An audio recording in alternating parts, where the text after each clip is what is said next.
एक बार की बात है, एक गाय घास चरते चरते जंगल पहुंच गई।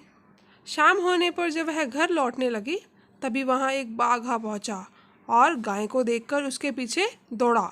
गाय अपनी जान बचाने के लिए वहां से भागी और भागते भागते वह एक नदी के किनारे जा पहुंची। बाघ भी गाय को ढूंढता हुआ वहां जा पहुंचा। गाय घबरा गई क्योंकि उसको कोई रास्ता नजर नहीं आ रहा था। वह अपनी जान बचाने के लिए नदी में जा कूदी। बाघ भी गाय को देखकर उसको पकड़ने के लिए नदी में कूदा, लेकिन नदी ज़्यादा गहरी नहीं थी, वह दलदली थी। दोनों के ही पैर जमीन में धीरे धीरे धंसने लगे और एक समय पे दोनों के पैर पूरे जमीन में धंस गए।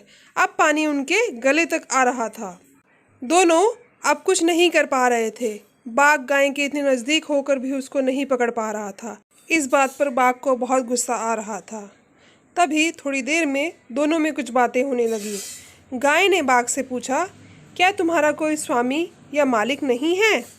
तब बाघ ने गुर्राते हुए बोला, मेरा कोई मालिक नहीं है, मैं जंगल का राजा हूँ, मेरा कोई मालिक कैसे हो सकता है? तब गाय ने कहा, तुम्हारी इस शक्ति का यहाँ पर क्या उपयोग?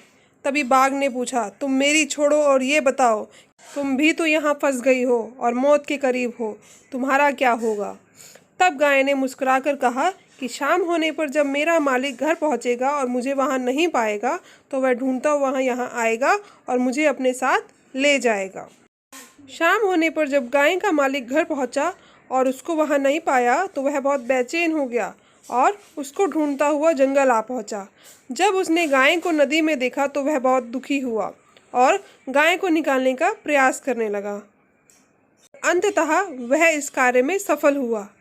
जब वे दोनों घर की ओर लौटने लगे, तब उन्होंने एक दूसरे की तरफ कृतज्ञतापूर्वक देखा, क्योंकि स्वामी ने गाय की जान बचाई और गाय भी स्वामी को पूर्णतः सहयोग देती थी। लेकिन वे चाहते हुए भी बाघ को बाहर नहीं निकाल सकते थे, क्योंकि उन्हें अपनी जान का खतरा था।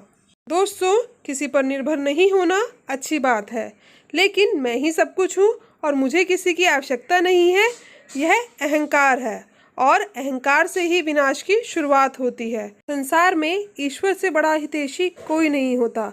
भगवान अनेक रूपों में हमारी रक्षा करते हैं और संकट से हमें बचाते हैं। यह हमारे कर्मों का ही फल होता है, जो हमें भगवान साथ देकर मुसीबत से निकालते हैं। इसलिए दोस्तों, हमें हमेशा अच्छे कर्म करने चाहिए और अहंकार नहीं करना चाहिए। तो कैसी लगी आपको ये कहानी, हमें कमेंट बॉक्स में लिख कर ज़रूर बताएं और चैनल को तुरंत सब्सक्राइब करें। धन्यवाद।